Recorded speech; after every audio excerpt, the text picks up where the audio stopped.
Redeemer. Amen. I wonder what happens for you when you read the Bible. For me, there are definitely some passages I enjoy reading more than others, and there are some that as I read it, I wonder what on earth it may have meant to those that first heard it, and I wonder what I'm missing reading it 2,000 years later. And our reading today from John's Gospel is one that leaves me wondering. The first sentence is full of details. But I don't know about you, they're details that don't mean very much to me. And in case that's true for you too, I've looked them up because I was getting frustrated that I didn't understand it. It starts by telling us that it was the festival of the dedication. This, it turns out, is the Jewish festival of Hanukkah. And it's a festival celebrating the liberation of Jerusalem from the reign of the Syrian king Antiochus Epiphanes. And Antiochus had defiled the temple in Jerusalem by building an altar to his own gods right in the sanctuary of the temple, which is why the Jews would have been so upset about it. The book of 1 Maccabees tells us how Judas Maccabeus and his brothers regained control of the temple in 165 BC and then rededicated it to God. So this was quite a new festival, only sort of 160-ish years old at this point. And this 8-day feast took place in December, and it's marked by the lighting of lamps and rejoicing. This festival didn't have to be celebrated in Jerusalem. Some of the festivals were specific to the temple, but this wasn't one of them. So the fact that it tells us that Jesus is in Jerusalem and it's now winter time, I think is trying to tell us that Jesus has been in Jerusalem for a little while. And it tells us that Jesus was walking in the temple in the portico of Solomon. Now again, I don't know about you, but that's not a bit that means much to me. I don't know if there's anyone here that's been to Jerusalem. Maybe there are some that it does. But for those hearing it, this would have been another realistic detail to help people place it. This bit of the temple was on the eastern side and would have been one of the most protected areas in the temple in the winter. So it would have been a good place to be. And then I've got sympathy for the question that Jesus is asked. How long will you keep us in suspense? If you are the Messiah, tell us plainly. And I've looked this up in some of the commentaries, and one of them tells me that the first part of this question, the modern Greek version of this idiom, means, how long will you continue to annoy us? It's like, come on, Jesus, just tell us. Now, I don't know about you, does that ever happen in your prayers, where you just want to go, come on, God, just spell it out clearly? I'd really like the answers written in black and white, preferably flashing lights, so I can't get it wrong. But Jesus doesn't give them an easy answer. And asking them about the Messiah would have been a dangerous question then. That was blasphemy to claim to be the Messiah, and the penalty would have been stoning. But Jesus tells them, I have told you, and you do not believe. How would you feel if you were there? If you imagine yourself in this story, where do you see yourself? And I personally have sympathy for the Jews here. Whether they're annoyed and irritable or confused or wanting clarification, I relate to them. It feels easier to live with things that are spelled out for us than to have to do the hard work of understanding and believing. And then it says, a bit later, my sheep hear my voice. I know them and they follow me. I don't know what that means for you. I think Teresa was at 8 o'clock last week. She'll know that I have a problem with sheep. I grew up in South London. I didn't know any shepherds and I didn't see much of any sheep. If there's an animal I aspire to be, sheep is not on that list. I don't know about you. I want you to be honest with yourself. Do you accept a sheep identity? Personally, I think I prefer to be a lion or a tiger, an elephant or maybe a butterfly. Sheep. Am I willing to accept my sheepness?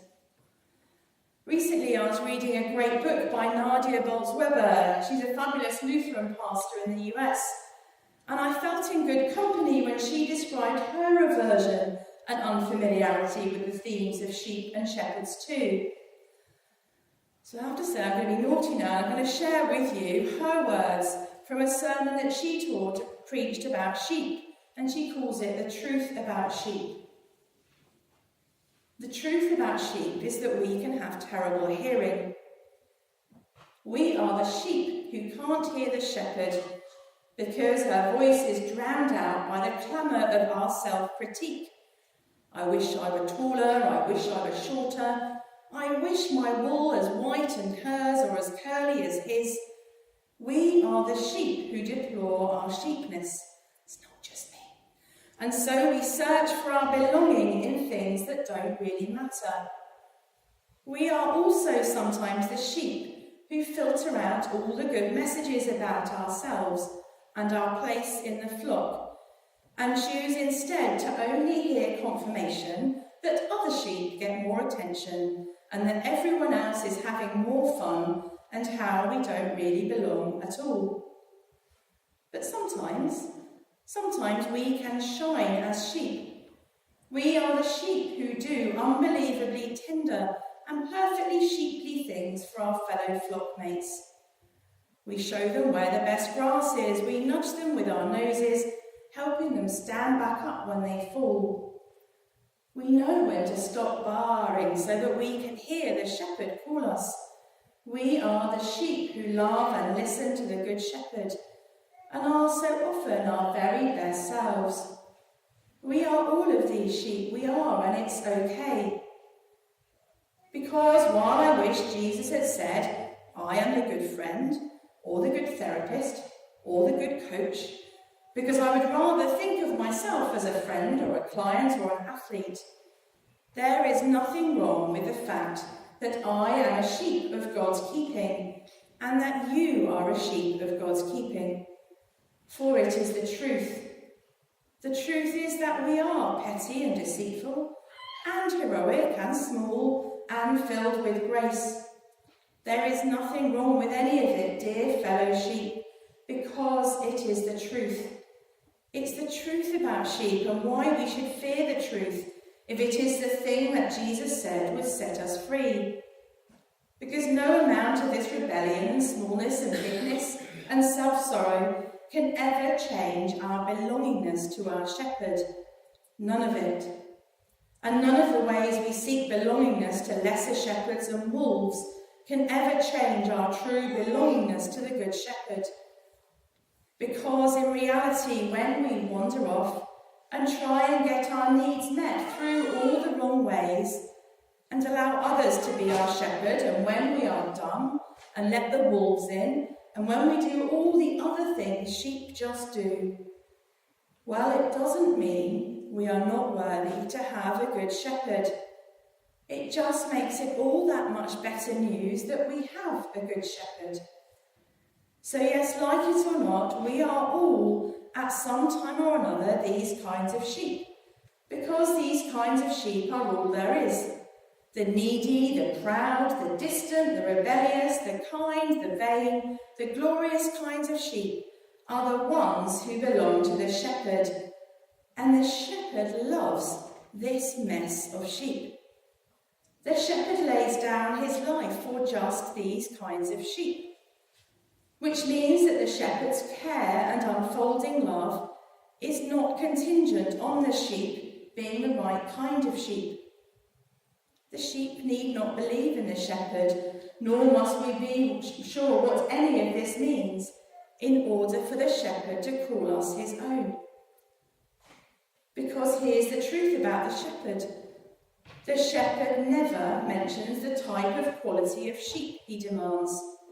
The shepherd never holds auditions.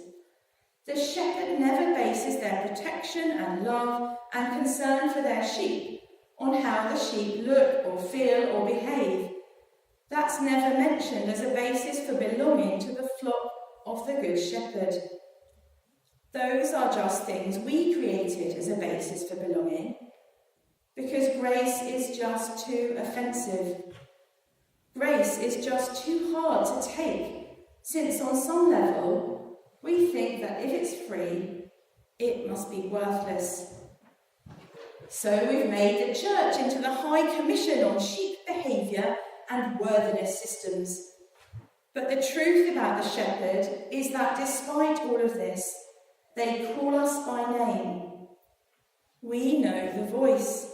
It is always there, under the clamour of insecurity and the cry of wolves and the murmurs of our own internal high commission on worthiness. The voice of the one who lays down his life for us, who lays down his love for us, rebellious and smelly sheep, is always right there saying, you belong to me. You belong. You. Amen. And I'm more than happy to share more of her books with you or look her up on the internet. Nadia Boltzweber has got a lot of very interesting things to say.